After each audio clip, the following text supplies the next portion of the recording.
বাংলাদেশ ব্যাংকের সিদ্ধান্তে ৫ ইসলামী ধারার দুর্বল ব্যাংকের শেয়ার সম্প্রতি শূন্য ঘোষণা করা হয়। এতে এক ঝটকায় ৬,০০০ কোটি টাকার সম্পদ মুহূর্তে উধাও হয়ে গেছে। ১০ টাকা ফেস ভ্যালুতে ৫ ব্যাংকের মোট ৫৮১ কোটি ৯৫ লাখ ৭১,৯৫৯টি শেয়ারের বাজার মূল্য ছিল ৫,৮১৯ কোটি টাকারও বেশি। এর মধ্যে ৩৭% ক্ষতি হয়েছে সাধারণ বিনিয়োগকারীদের। তাদের হাতে থাকা ২১৯ কোটি ৮৪ লাখ ৭৫,৩৬৪টি শেয়ারের বিনিয়োগ মূল্য ২,২০০ কোটি টাকা, যা মুহূর্তেই পোর্টফোলিও থেকে মুছে গেছে। প্রাতিষ্ঠানিক বিনিয়োগকারীদের শেয়ার ছিল ২,০২৪ কোটি ৪০ লাখ ৩৭ হাজার, যার বাজার মূল্য ২,২০৩ কোটি ৭ লাখ টাকা। উদ্যোক্তা পরিচালকদের হাতে ছিল ১৪৩ কোটি ২ লাখ ৭৫ হাজার শেয়ার, যার মূল্যমান দাঁড়াচ্ছিল ১,৩৯০ কোটি ৫৩ লাখ টাকা। বিদেশি বিনিয়োগকারীদের কাছে থাকা ১১৪ লাখ ৬৯ হাজার শেয়ারের দামও ২৪ কোটি ৪৫ লাখ টাকা। সব মিলিয়ে এই বিশাল বিনিয়োগ আর্থিক মূল্যহীন হয়ে গেছে।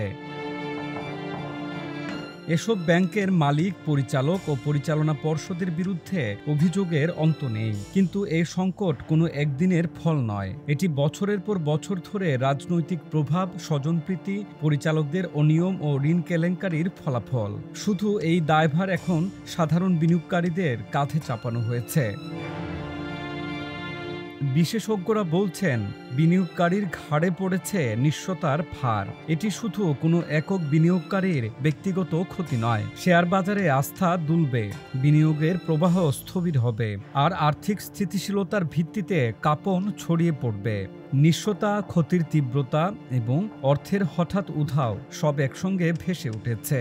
অর্থনীতির ভবিষ্যতের ওপর এর প্রভাব দীর্ঘস্থায়ী হতে পারে, আর বাজারে আস্থা ফিরিয়ে আনা কঠিন হয়ে যাবে। ইতিমধ্যে ৫ ব্যাংকের পরিচালনা পর্ষদ বিলুপ্ত করে সেখানে প্রশাসক নিয়োগ করেছে বাংলাদেশ ব্যাংক। এই ব্যাংকগুলো হলো ফার্স্ট সিকিউরিটি ইসলামী ব্যাংক, সোশ্যাল ইসলামী ব্যাংক, এক্সিম ব্যাংক, গ্লোবাল ইসলামী ব্যাংক ও ইউনিয়ন ব্যাংক। বাংলাদেশ ব্যাংক জানিয়েছে, শেয়ার হোল্ডারদের কোনো ক্ষতিপূরণ দেওয়া হবে না। গভর্নরের ভাষ্য, ৫ ব্যাংকের শেয়ার হোল্ডারদের ইকুইটির মূল্য নেতিবাচক ৩০০ থেকে ৪০০%। এখন তা আদায় করা উচিত, তবে তা না করে শূন্যের নিচের শেয়ারগুলোর মূল্য 0 হিসেবে ধরা হবে। আইন ও বাস্তবতার মধ্যে ছেদও চোখে পড়ে। পুঁজিবাজার বিশেষজ্ঞ ও হিসাববিদ মোহাম্মদ মহিউদ্দিন বলেন, আইন অনুযায়ী কোম্পানি অবসায়ন বা মার্জনের পর সম্পদ বিক্রি করে দায় দেনা শোধের পর যদি কিছু থাকে শেয়ারহোল্ডাররা পাবেন। এখানে তো কিছুই নেই। তবে সংশ্লিষ্টরা মনে করেন, মানবিক দৃষ্টিকোণ থেকে সরকার চাইলে সাধারণ বিনিয়োগকারীদের জন্য কিছু করতে পারে।